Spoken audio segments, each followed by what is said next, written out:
Hello guys and welcome to a brand new video. Today I'm here with Jujutsu Kaisen episode number 17 reaction. So the previous episode we had the battle between Mekamaru and Panda.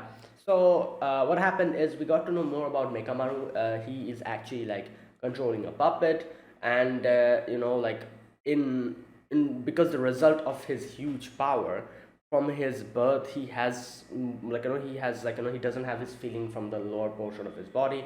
A lot of things are going on and he curses everyone for like the world for this, and he's like, I never wanted this, like that type of thing. And he has this very negative outlook on everyone else, and he hates Panda because like Panda is a wait, what do they call him? Cursed corpse, I think. Yeah. And like Panda is acting as if like nothing's the matter. Basically he was salty, that type of thing, even though like his situation is so messed up.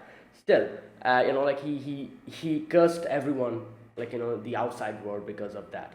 Now while Panda is a character who we got to know more about as well, and Panda's situation was very interesting. He actually he's like a result of an experiment, kind of. And he has three cores, which is why he can change into one core and become, like he has like a gorilla brother, a sister, and him, Panda. And he switches now and then. While fighting we got to see his gorilla form against Mikamaru, and he talks about how he doesn't really have any opinion about the humans.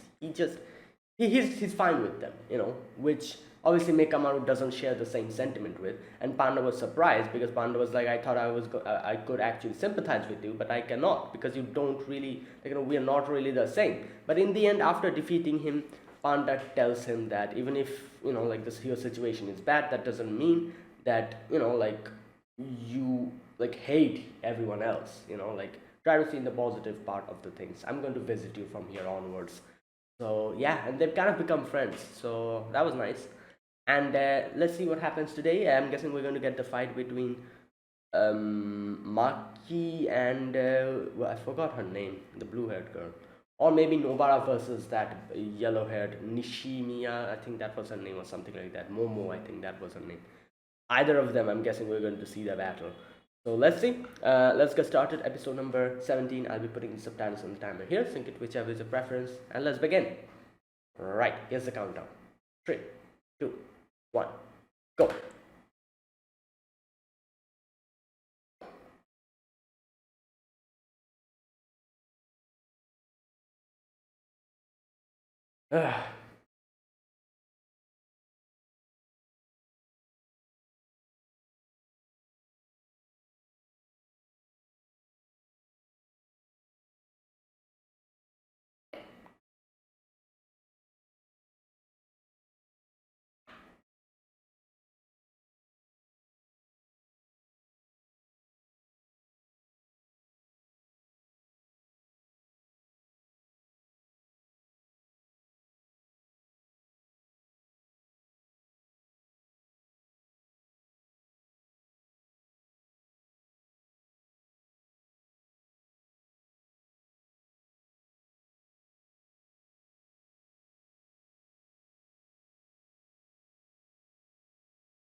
Hmm.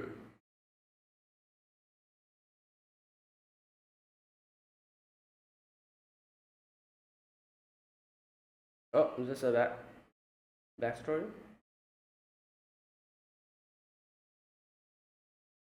Forever Ford. Hmm. Yeah, and now she's fighting him.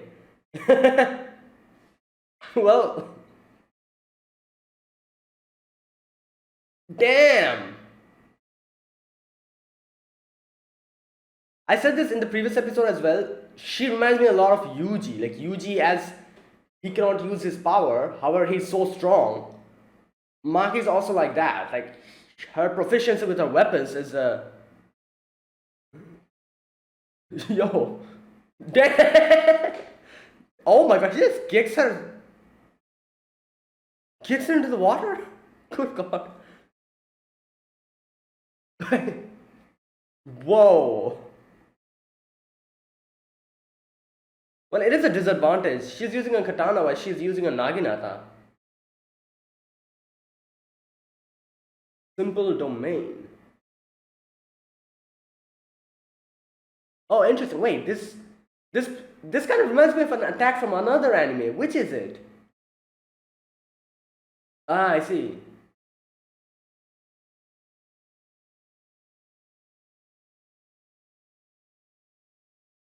It's energy where is it? Ah. Hmm.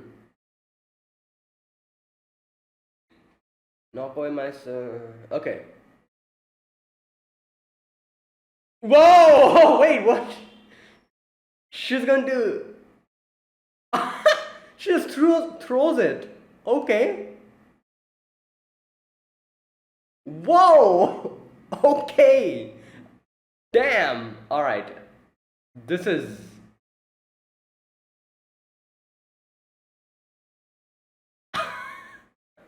Wow. Aikido. Okay. Oh, she got the weapon. Well. What the hell? Who's that? Okay, who the hell is this?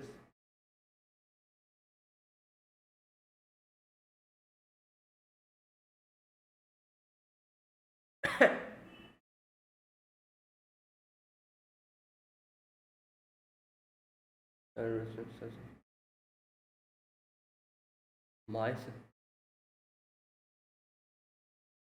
Ah! About that. Oh, she. Okay, okay, okay. She's the one who's doing this. May. That's her name.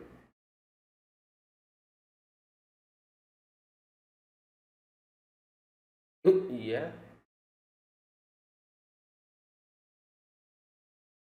That's why he's like, he's paying her.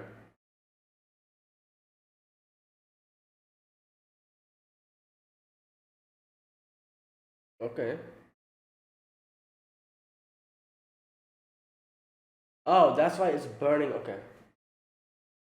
Okay, that's a efficient way of realizing. Hmm. Hmm. Ah. Okay, okay, nice.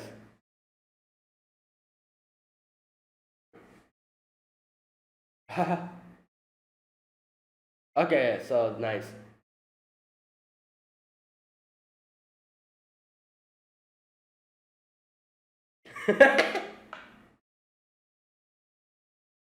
I see, makes sense.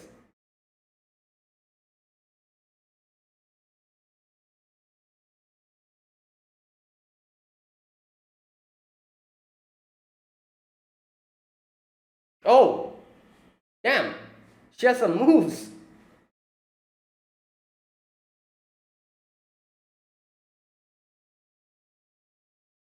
Oh, she's behind her. Oh, whoa, what? Oh, oh God. Okay.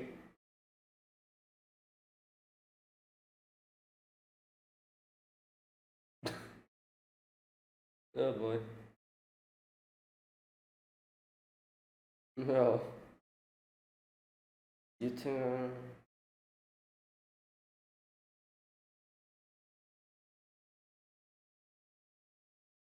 What? Yeah. Um. No.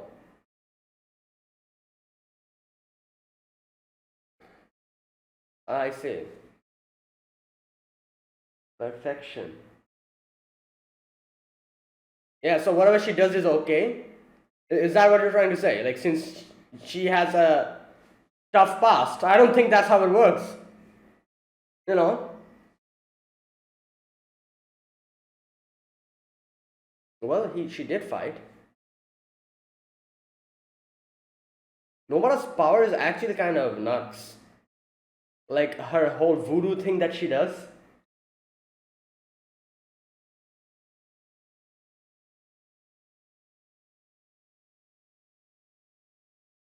Inumaki.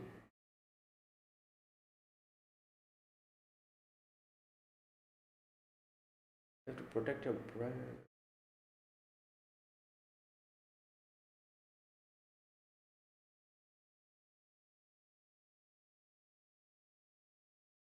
Okay. Oh, she's afraid of that guy. Yeah, I see. Easy compared.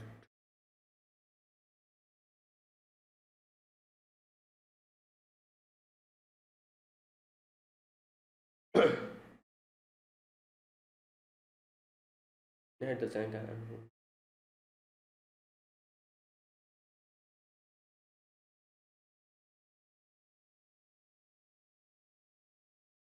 The same time.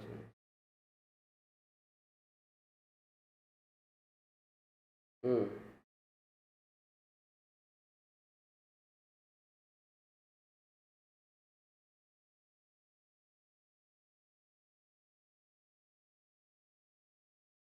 Yeah, but that doesn't give you the freedom of. Oh God, here we go. Girl, we know. Like, what are you on about? Exactly, that's what I'm saying. Like, what is this?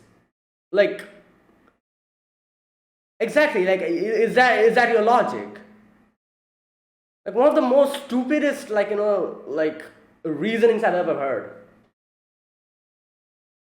Exactly, because she insulted Mark and like that whole thing. Yeah, like this is like like hypocrisy. Basically hypocrisy.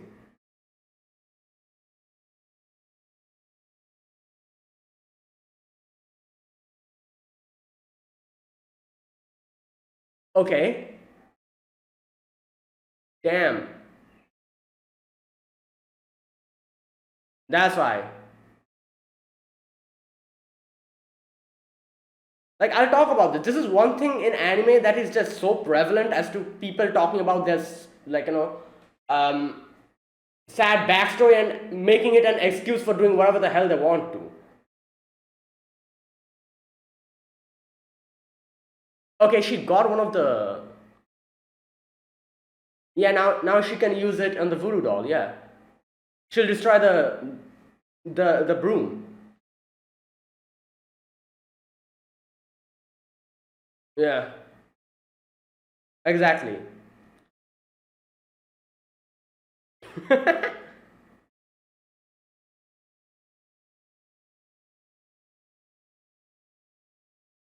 Nice. There you go. The broom is gone now. Yup. Yeah, exactly. Punch him. Punch her. Oh wait, what the? Squeaky hammer. Ah! Oh my god. Even a squeaky hammer is.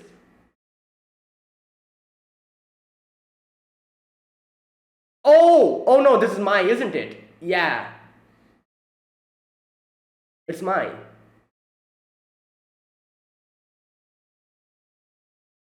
Oh boy. Okay. Damn it got her head.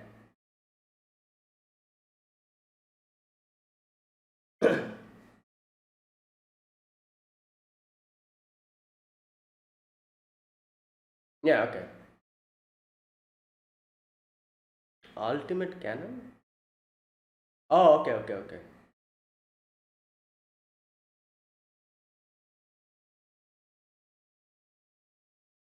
Hmm.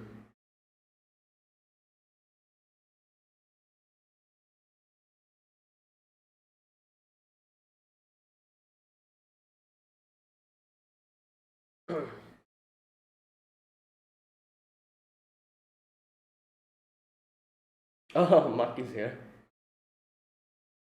Wait, so she just defeated her, that blue haired girl?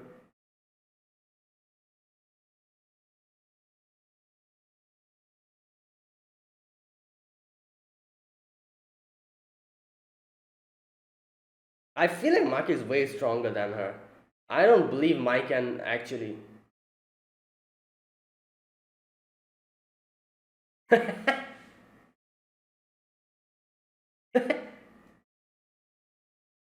Oh, jeez.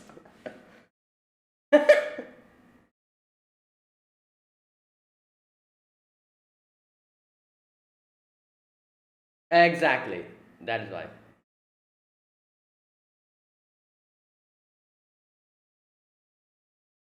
Hmm.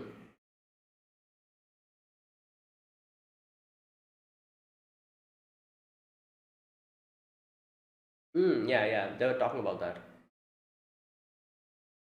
They nah. They're more rigid and exactly.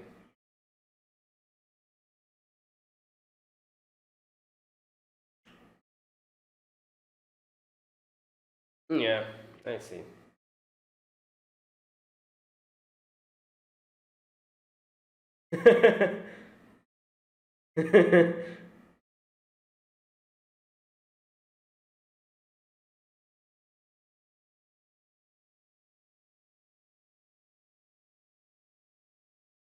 All right, I think she can just. Yeah, yes, I knew this was going to happen. She has a sword now.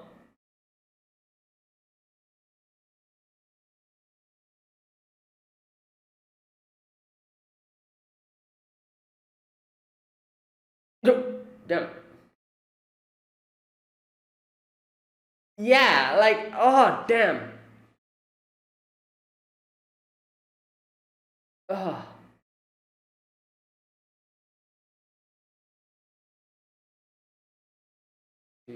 Little known technique.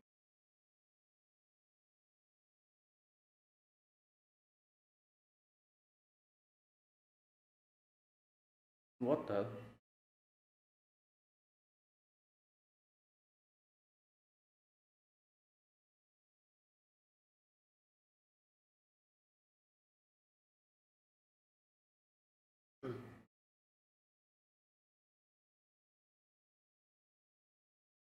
Oh, yeah. She sees them, however. She takes out her glasses, I'm guessing. Oh, she probably doesn't have her glasses now. Eh? Yo, what the? Uh, that's actually scary. True.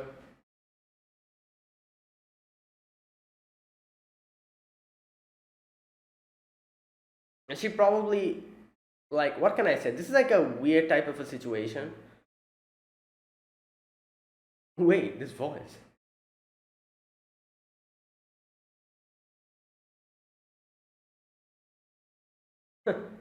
Damn. Wow. Well, that's Kira's voice actor. I was like, whose voice is that?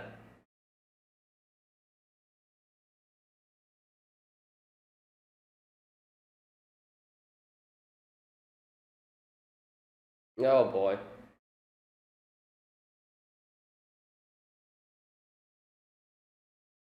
She's listening.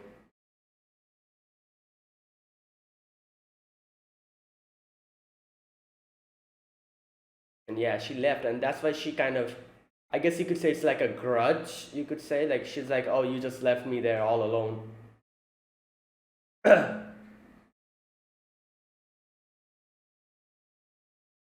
Okay.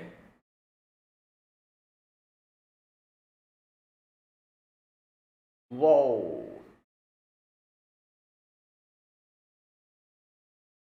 Okay.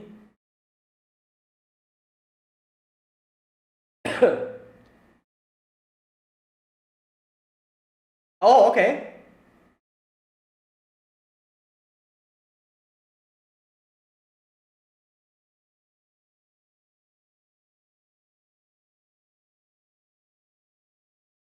Okay.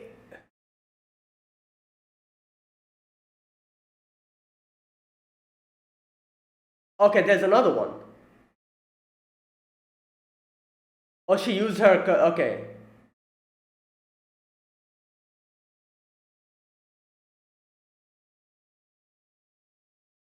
Oh. Yeah. Okay. Okay. That's her. All right. Innate domain.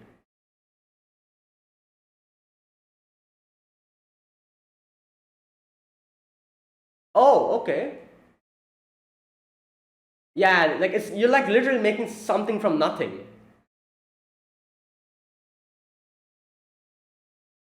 Ah. I see. I see. I don't think so. I feel like Maki's gonna do something here. She just grabs it. Okay. Great. But I guess that's one way to stop a bullet. Just grab it.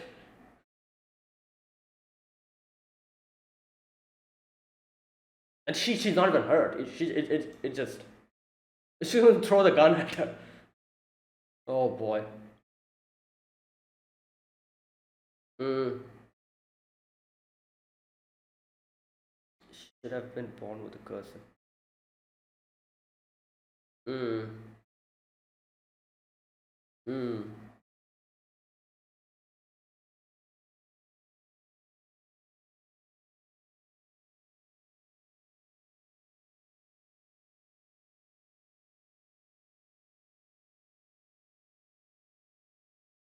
Yeah. Like I knew she was gonna ask that because no, she's like no, she's like, why don't leave me alone and just yeah, exactly. Like she didn't want to bear the burden and that.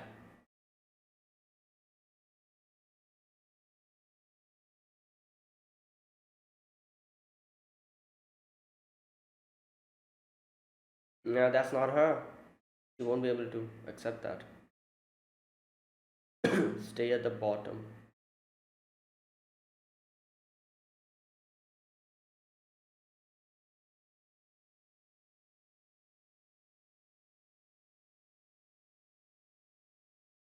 Mm.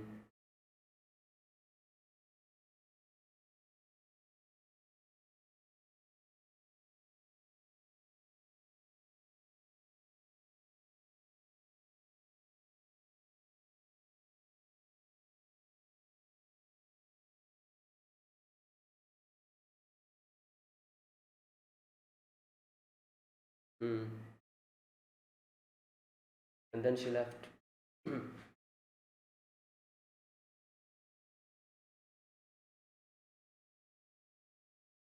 Retired. Alright, that is it.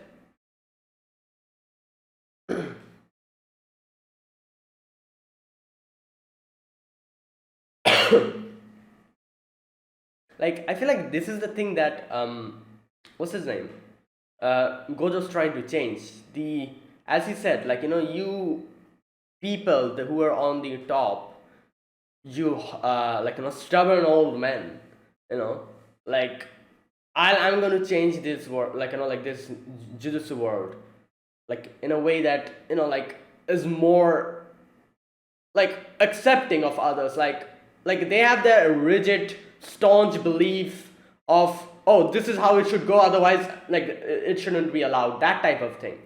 This is something that I guess Gojo wants to change with the new generation of sorcerers who has characters like Yuji, Maki, who aren't typically like good jujutsu sorcerers, but they're actually talented, like that type of thing. Like this world which only accepts like like the curse power, and like like it has to be in a certain way that people will be accepted. That is something that Gojo wants to change. Gojo wants to make it so that, oh, talent is actually appreciated, not these type of rigid staunch beliefs that, oh, this is should be in this way. Okay, all right. She woke up at night.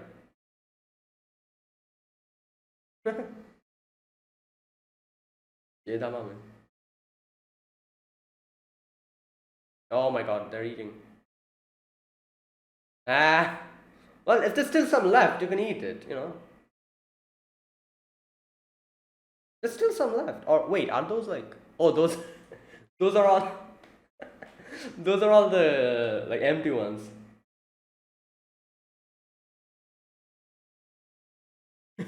She wants to eat healthy. Yeah. What?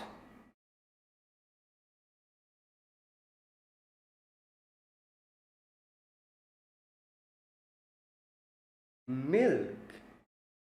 Milk in a cup, bro? I don't know about that. You know what? Maybe it would actually taste good, you know, milk in a cup ramen. Yeah, maybe it'll actually taste good, you know. Never thought about it.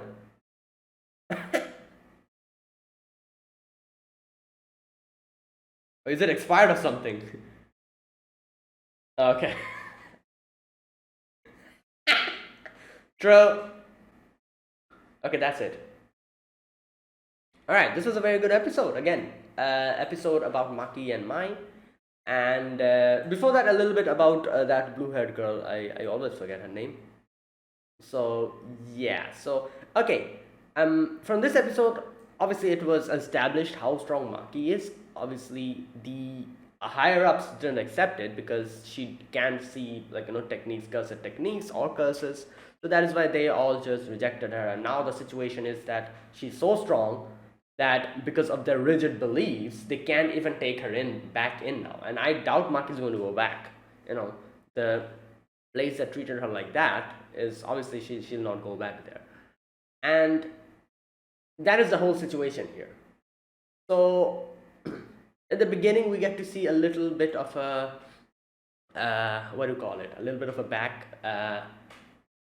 I'm not going to call it backstory, but a recollection where the blue-haired girl, she was like with Mai, and she was asking like, oh, like what type of person is your sister? Is she strong? Is she like like asking her questions? And Mai was like, she can't see like techniques, even can even like use curses, so she's easy, like it won't be trouble. And she's like, oh, thank God, like I'm a little bit relieved. And now fast forward to the present, she's like, what the hell? Like this isn't what I signed up for. And she can see that Maki is actually like physically and in technique wise she's strong. Like what, it doesn't matter, she cannot see curses or like like she cannot see cursor techniques. If you are able to like use this amount of physical like power to just fight, like I doubt you even need any cursor techniques. Like yeah, like certain situations I guess it'll be like a disadvantages for her, like powers like Gojo's power, which are just literally like impossible to go through. Yeah, in those type of situations she'll be troubled without any cursed powers, but still, like as a fighter, as a person, like as a martial artist or whatever, she's strong. She's very much like Yuji, where Yuji is cannot really use that many cursed powers. He has like his own way of doing it, but he's actually physically strong. And like unlike Yuji, Maki is actually strong, and at the same time she's proficient in a lot of martial arts, in a lot of weapon like usage. So comparing her to Yuji, she's even stronger than Yuji, way more stronger than he is. So like in the physical department, now she starts fighting, and you can see like she's just attacking, and she has a long like weapon like a naginata, I think, and she's using that to just attack the blue haired girl. And she, like, obviously the reach, the range, it's a big matter. It matters a lot, when you have that long of a weapon. She was just easily able to just like like just go against her. And she was so struggling. You see how she kicks her into the water, she falls into the water, and you can see she uses her domain. Domain is called, what is it called, just a minute? Shadow style simple domain. So what this does is like it makes like a little area, allows me to attack anything that enters 2.21 meter radius on full auto reflex. It's released if my feet move from the point they're at when it's activated. Okay. On top of that, my quick draw is specialized against enemies attacking head on. It's a faster technique on the new Shadow School, wrapping my blade in cursed energy while it's in sheath to accelerate it. There you go. So this is her EI Jutsu. Obviously, like EI Jutsu is like, I guess, that thing that a lot of characters do. Like it has that in the sword and like brings it out like this, cuts the enemy and like puts it back in. That thing, like that characters do. That is EI, I guess. Yeah, they call it EI. And as they call it here, like quick draw. So that's what she's doing, and at the same time, like there's a lot of things working alongside it. First of all, the auto domain, which attacks anything that gets inside. Number two, the cursor energy inside the sheath, which is used to accelerate the EI even more. So she basically, if something comes in, she's just going to do this. That's it. It's over. That kind of thing. So this is a power. Now I feel like this is a power I think I've seen in some other anime. Which anime was it? Where there's like someone makes a domain and anyone who gets in it like gets cut or something. What anime was it? I remember this techniques in some other anime. I don't exactly remember which anime it is. Was it Bleach? No, I don't know. Or was it Naruto? Something like that, I guess. I don't remember. I think it was probably Bleach, or maybe not. Maybe it was something else. I don't remember, but I remember that there being a character who used to use a technique like this a lot, like a area beside him or something. Anyways, so obviously in this situation, Maki kind of sees the situation and kind of like judges how to do use her power. So what she basically does is break her weapon. And I'm like, yeah, like I was thinking that one way to counteract this situation is just to throw something. And she literally does that. She throws the weapon, and obviously her Iaijutsu cuts off the weapon.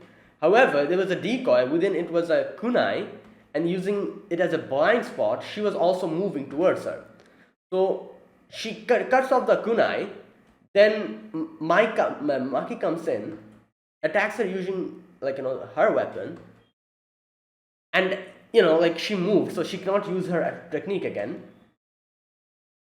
And she's like, oh, I pull back and draw her close enough, and while she's thinking all of this, Maki just uses Aikido, and that's it. Just drops her on the ground and steals her soul. And now she's just without weapon, and she's like, oh, what can I do? So there you go. Now we see a crow looking at the whole place, and you see this girl here. Her name is May, I think. I really like her hairstyle. It's like a like a braided hairstyle on top of like a very interesting hairstyle she has. So she's just there, and she's like, oh, she's quite talented. I wonder why she's she hasn't been promoted. And Gojo's like, because of the Zenin clan, the cave's getting in her way. And I love how Gojo's like, I do wonder why is most of the cameras looking at Yuji, yeah, he's like, what's going on? And May's like, animals are fickle, sharing my senses with them is tiring too. Gojo's like, oh, is that true? To be blunt, which side are you on, May-san? And she says like, oh, which side? I'm on money's side. And obviously, this kind of shows that I'm guessing the principal of Kyoto is probably paying her to keep an eye on, Yuji. And that's what she kind of indirectly says here. And she's like, there's no value to anything that cannot be traded for money. You can't make money out of it, after all. Gojo's like, oh, how much have you saved up, old man? Oh boy. Yeah, but Gojo's like, nothing can stop Yuji now. Like, after that, they explain to us the talisman thing that, if it's like a red flame that goes up, blows up a talisman, you realize it's Tokyo, the Tokyo branch that did, destroyed a cursed, what do you call it? The cursed thing. While if it's blue, you will realize it's Kyoto. So that's how we're keeping tabs on, what's going on. And so now it's kind of tied. Recently, Panda destroyed one of them, so we got 1 point. So Yeah. Now after that, we get to see uh, what's her name? Nobara versus um Nishimiya. I think that was her name. I forgot her name. Momo. I think Momo is a better way to remember her name. Momo Nishimiya. I think that was her name. Anyways, Momo. I'm gonna call her Momo. It's way easier to remember. So so we see Nobara fighting Momo, and here, like she starts talking about the whole, like what it is to be a female in the Jujutsu, like a whole circle, and she starts talking about Mai's misfortune, this and that, how what do you call it, like how she has struggled, all that stuff. And like while doing that, you can see her techniques. She uses her brooms, and her broom actually kind of attacked Nobara and kind of damaged her face. So okay, now while all of this is happening, she starts talking about Mai, and she says, like, what the situation with her is, they demand perfection from her. It's not that she can, like she can just be strong. They want her to be perfect, and obviously she's part of the Zenin clan, so they're like even more strict about it. And top of it, Mai-chan is fighting against even more outrageous demands. Okay, so this is one thing I feel like, what can I say, like, it's one thing that animes do a lot, and most of the time I'm kind of okay with it, but there's a few times that I'm not okay with it. That this whole thing of, oh, character doing bad things, sad backstory, oh, everything is forgiven. This way of going thing, this way of doing thing. Now situation with Mai is not that much of a big deal, I guess. She just hated her sister. She didn't really what can I say, harm others or something because of her sad backstory. So Mai is fine. Like my situation is okay. I don't have any problem with my situation and the way she she had a little grudge on her sister, and that is it. However, I'm talking about like few other animes where this thing comes up so much, and there's a few animes which try to justify characters doing bad things because of their sad backstory, which is something that I'm not fine with. If it's something small like this, a little grudge here and there, a little I hate you, sister, that type of thing, it's okay. It's their family problem. They can sort it out on their own. That type of thing. But there are actually anime characters who, because of some kind of a grudge, they try to involve other people who have nothing to do with it and actually harm them. And in the end, we get to know their sad backstory, and we are, by the end of it, we're like, oh, such a sad backstory, I guess it's fine. That type of thing. That is not okay. Like this whole justification of someone doing some bad things because of their messed up past, in no way that is justified, which is something that in the previous episode was also brought up during Mekamaru's case. Mekamaru's case wasn't also that much of a big deal because he just hated others, and that's it. He didn't really actively harm others because of his sad backstory. Mekamaru is also fine with it. Like, a Mekamaru's situation is also okay. Like I said, a little bit of a grudge here and there, it's okay. As long as you're not harming others and other people who have no involvement with you and your backstory, unless and until you're doing that, everything is fine. But as soon as you cross that line, that's not okay. That is the thing. And I've seen a few animes justify stuff like that because of some sad backstory, and the audience also being like, oh yeah, forgiven, that type of thing. So yeah, this is the one thing that I'm not happy with. And here Nobara kind of talks about it, and I 100% agree with her. This is a situation that is her problem. Her having a sad backstory and her going through so many things doesn't give her the right to be an ass to everyone else. This is one of the most easiest things that one of the most basic things that you should remember. You having a sad backstory doesn't give you the right to be a piece of crap to everyone else. This is not equivalent exchange. This is not this is not how it goes. So yeah, I agree. I feel sorry. I'm definitely feel sorry for the situation that Mai went through, but that doesn't give her the right to be a complete ass to everyone else. That type of thing. And it also doesn't give you the right, that is this girl Momo, to act on behalf of her and try to try to like, what do you call it, try to like preach others about how sad her story is and how, like, like she's better than us, like this type of, that's basically literally what she was doing. Like, I'm going to read that part where Nobara talks about it, and I 100% agree with her.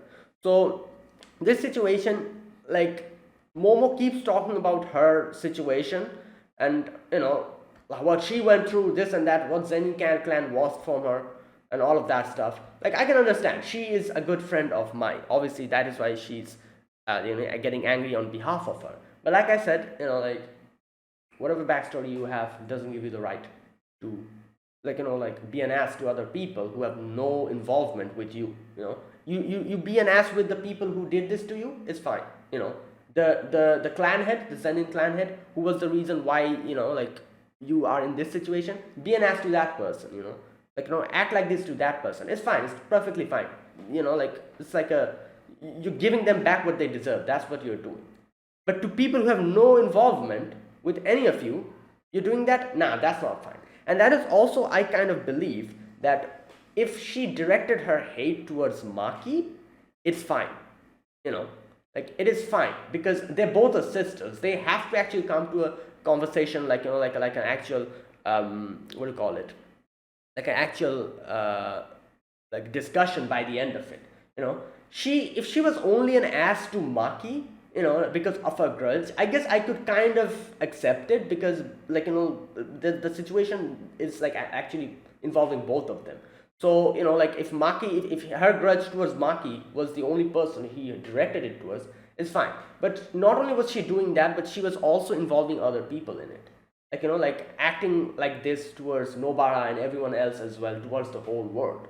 So, yeah, a little bit grudge here and there is fine, because, like I said, as long as she's not actually harming others, and she wasn't doing that, literally. So I'm fine with Mai, like, being like this. However, there are actually characters in anime who actually take this too far, and they actually become like a super villain because of this and whatnot. And, like, like, by the end of it, we try to justify it by saying, oh, what a sad backstory this person had. And that's not how it works, in no way. And yeah, so this situation, it was okay, but Nobara had to actually tell this to Momo and show her that this is not how it works. And I'm glad that she did that, because I'm sure Momo will remember this for the rest of her life, like, like, with the whole thing. Okay, I'm going to read that part. Okay, so here they keep the battle, like, going, and you can see Momo's a little bit kind of concerned about that guy. What's his name? Inumaki, is that his name? I forgot his name. The one who, like, doesn't talk. He was concerned about him because of his, like, word power, and that's why she's a little bit distracted. But still, like, okay, she was fighting with Nobara, and okay, she starts talking about Mai here. She says she's from the Zenin clan, one of the 3 major clans of elite Jujutsu sorcerers. Perfection is expected as a matter of course. Inherit the Zenin clan's hereditary technique. People who don't meet that demand start their sorcerer's life as failures. Among those, women aren't even allowed to stand in the starting line. Without the Zenin clan lineage, they're not considered Jujutsu sorcerers, and if they're not Jujutsu sorcerers, they aren't considered people. She's lived her life with such a scorn in a family without a shred of affection.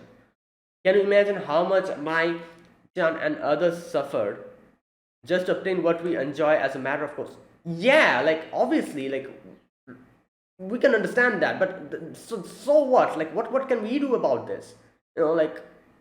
Like, this is such a, what can I say, like, such a weird thing. Like, this is one thing I've seen, like, not only in anime, this in real world as well. People talking about how sad some person is, and that's why, like, whatever they do is fine. Like, no, it's not.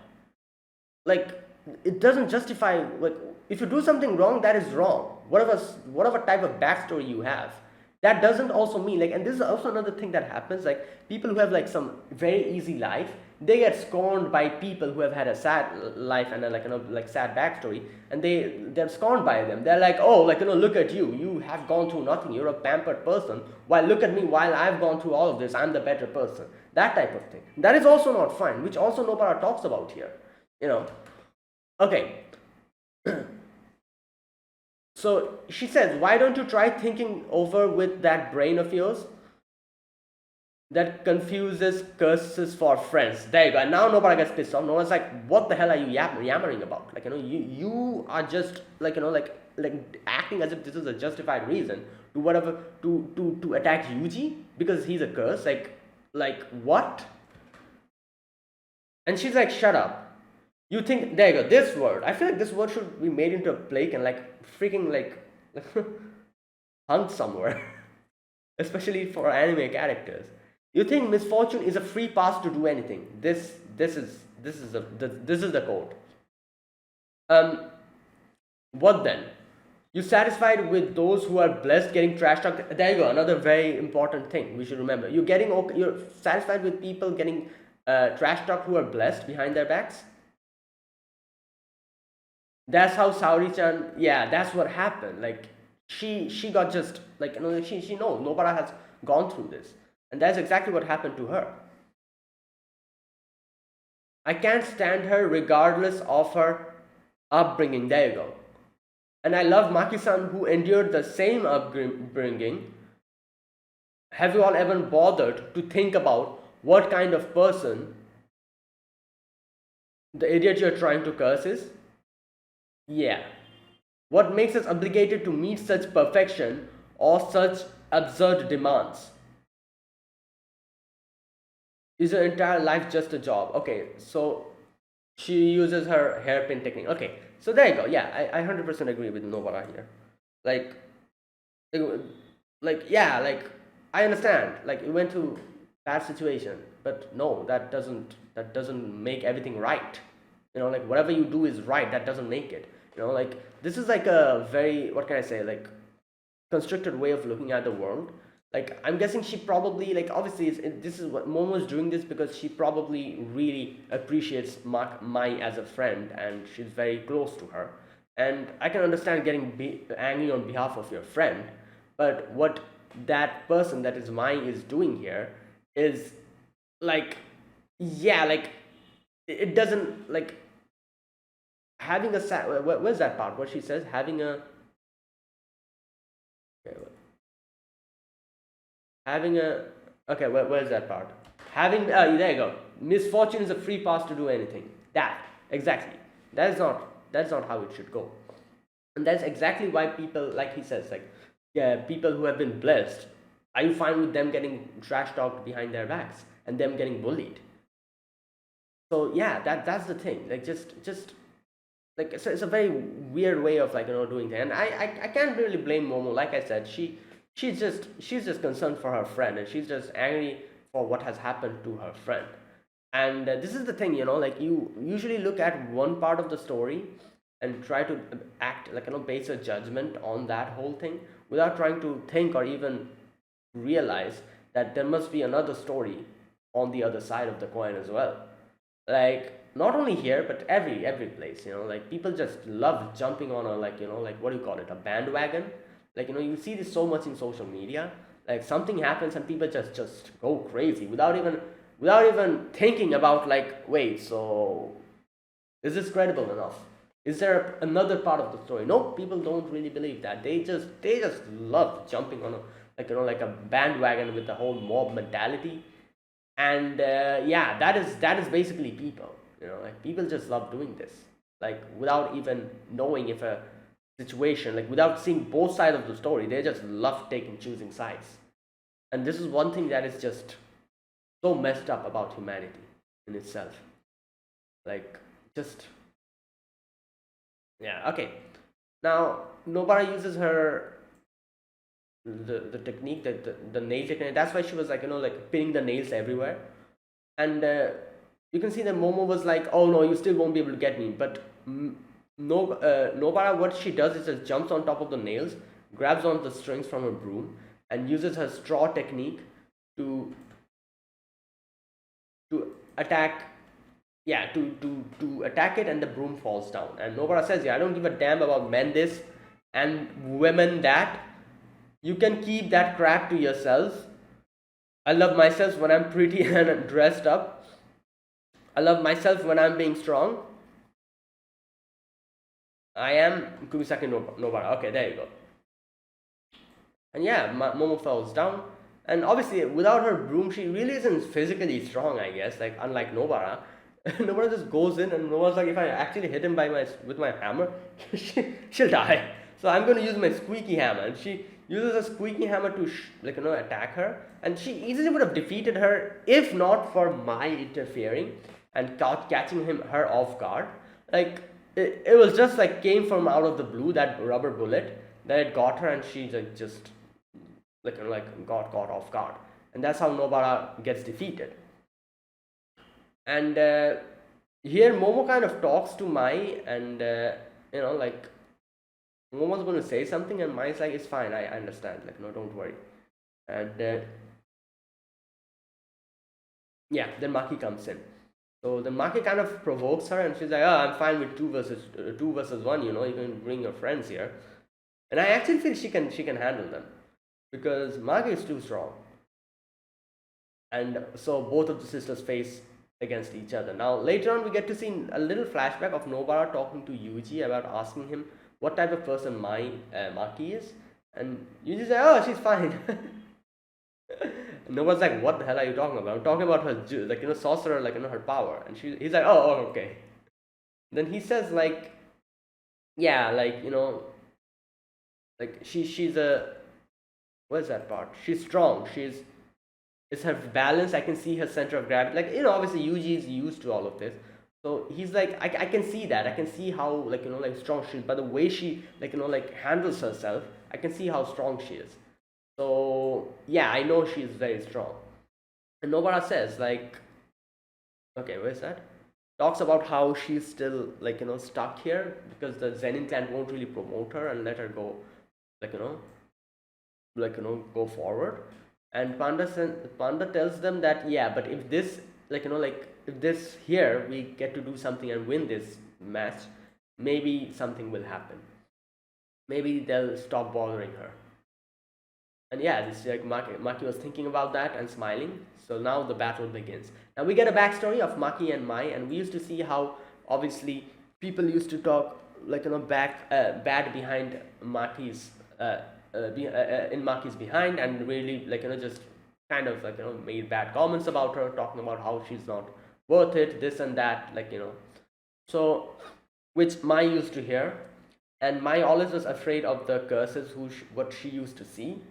While Maki, since Maki didn't really see the curses, she was like, yeah, it's fine. So this is one thing that Mai was envious about, because she was like, you're always so strong, straightforward, don't get afraid, acted like you had no fear, moving forward towards your future. Now, obviously, here's another thing that definitely was one of the biggest reasons why she hated Maki so much, is because there's a few things. First of all, she promised her that she'll never leave, but then she left, leaving her alone in this place. Number two is that, as she said, that her strength was too bright for her. For someone who had so much talent, her strength was so bright, strength and her ability to move forward was so bright that she just left without her, and she wasn't able to carry on or catch up to her. And that is another thing, the fact that she had the strength and talent, however she still wasn't acknowledged, and everything fell on top of Mai, was another thing that was one of the reasons why she hated Maki. Because here's the situation, this is a very weird and a complicated situation if you think about it. There's a few factors playing here. Number one, Maki is naturally talented. She's very strong. She's good at martial arts. She actually catches these things.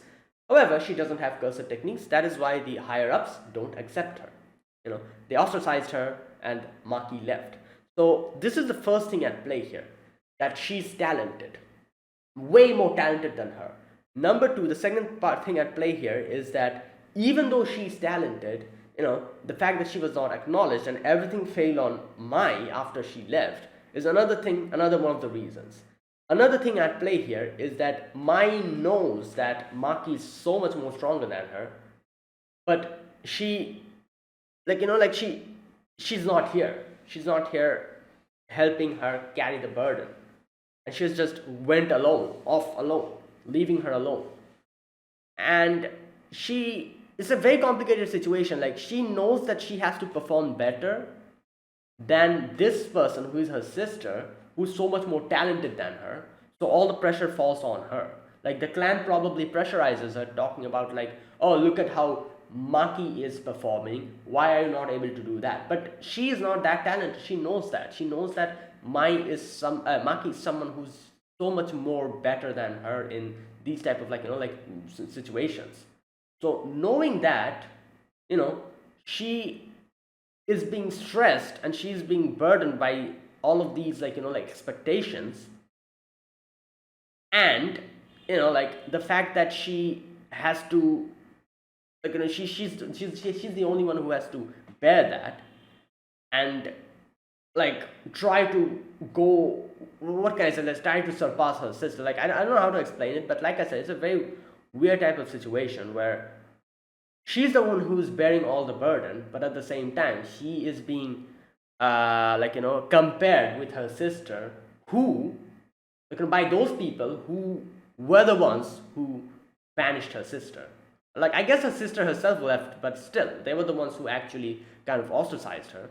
So those people are pressurizing her to get stronger than the sister that actually that was ostracized by them. Like, it's a very, messed up situation.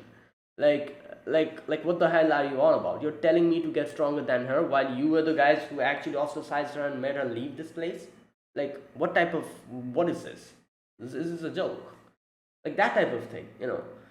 And also the fact that her sister promised her that she'll be there for her, but then she left, leaving everything on her shoulders.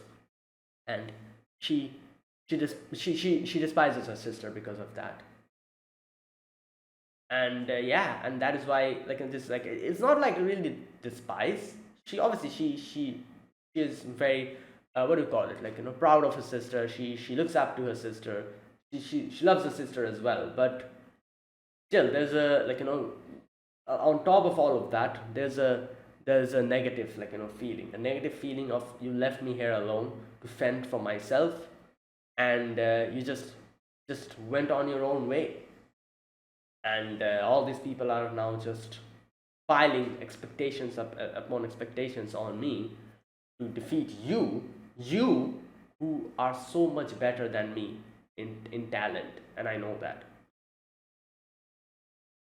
Anyways, now here we get to see a little bit of another little flashback, a recollection, where Maki left the place, and the chief, I'm guessing, was like, oh, I'll put you through a lot of, ordeals befitting, like that. And she's like, ah, fine, do it.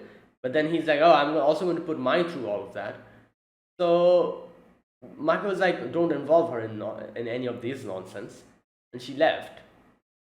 And then obviously they ended up doing it by the end of it, like just piling expectations upon expectations on mine.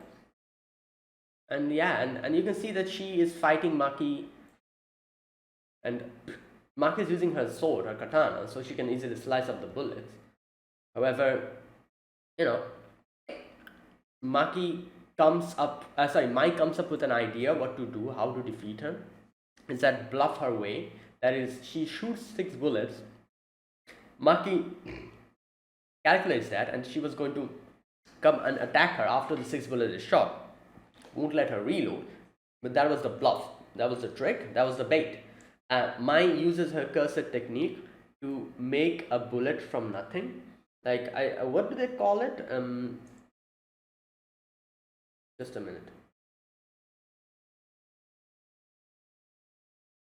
Just a minute. Construction. Oh, uses one's cursed energy to create matter from nothing. And she says, like, this isn't like really like the other domains. It's like an innate domain we make and create like nothing, something from nothing. Use one's cursed energy. Differs from manifestation. It's an innate domain within the barrier of a domain expansion. Matter produced by construction doesn't disappear when cursed technique ends. Yeah. Because of that, it consumes a lot of cursed energy and it's heavy strain on the body. That's why only one she can make, and that is why she waited for the final moment to bluff her way and use her, and that's why she uses a gun, because of the 6 bullet thing. She can bluff others and trick others. And she's like, oh, this is over. However, Maki just grabs the bullet and that's it. And yeah, in the end, she comes and tries to attack Maki using her gun, but Maki just stops her using the blunt sword of the katana. Yeah, and she's saying here like, you're so much more talented than me. If Zenin clan, the Zen clan cannot acknowledge it, the talent that I lacked, she has it. And in the end, she kind of like talks about her own feelings. She's like, why did you leave the clan? And she's like, it's your fault. You tried so hard to be one. I was forced to put the effort too. I'm sick of trying so hard, facing pain and scary things. What was so bad of being ordered around back home? We could have just done a few chores and lived a normal life. Like, you could have stayed at the bottom alongside me. While Maki's like, I couldn't do that. Like, it would be untrue to myself. Like, I cannot lie to myself. I would have hated myself for that. And that's why I had to move forward. And then she said, like, you're a liar. Then you told you'll never leave me behind. Yeah, while, while gripping my hand. And she's like, I hate you for that. And Maki says, I'm sorry, and leaves. And that's where it ended. So there you go. Kind of a conclusion to the whole situation, I guess. And this is something that, what can I say? I can appreciate that both of them, like the two people who are having actual misunderstandings and problem with each other, they actually had a conversation, and I guess it's kind of resolved. Not everything is resolved though. So there you go. But like I said, I like how they in this situation, in this anime, there's this whole doing these type of things just because my backstory is sad, that type of thing is resolved like this, where they actually bring the whole point up. They actually acknowledge the fact that Nobara literally tells us and tells Momo that misfortune doesn't equal to doing whatever the hell I want to. Yeah, everything goes to sad situations. You going to a sad situation doesn't make you give you the right to act an ass towards others. And that is exactly so according, if that is the case, then what would this mean? That people who have been blessed, they should be scorned, they should be bullied? Obviously not. Like, that's what happened to Saori. A nice person like her got had to leave the village. And she's like, so yeah, this is what I have the most problem with. I don't agree to this. And yeah, they kind of acknowledges this, and it is true. Like, if someone has some problem, they should they shouldn't really yeah, if you're trying to resolve the situation with the people you have problem with, it's fine. However, don't try to involve people who have no connection with you or who don't have anything to do with this. Here Momo talking about all of this to Nobara, who has really no connection to any of this, was something that wasn't correct. Yeah, you're preaching about Mai, to someone who has nothing to do with the situation. What's up with that? If you have a problem, bring it up with the people, bring it up with the higher ups. Talk with them, chat, talk crap to them.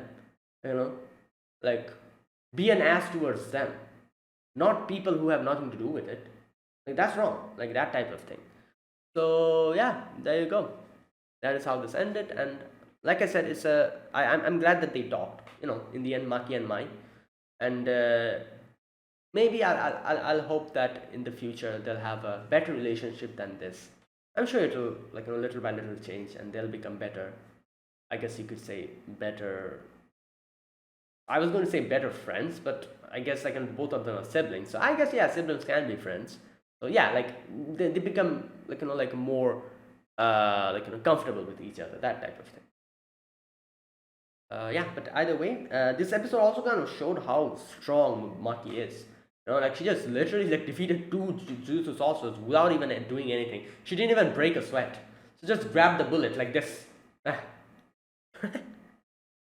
So there you go. So that is it, guys. That is my reaction to episode 17 of Jujutsu Kaisen. If you guys enjoyed this video, be sure to press the like button.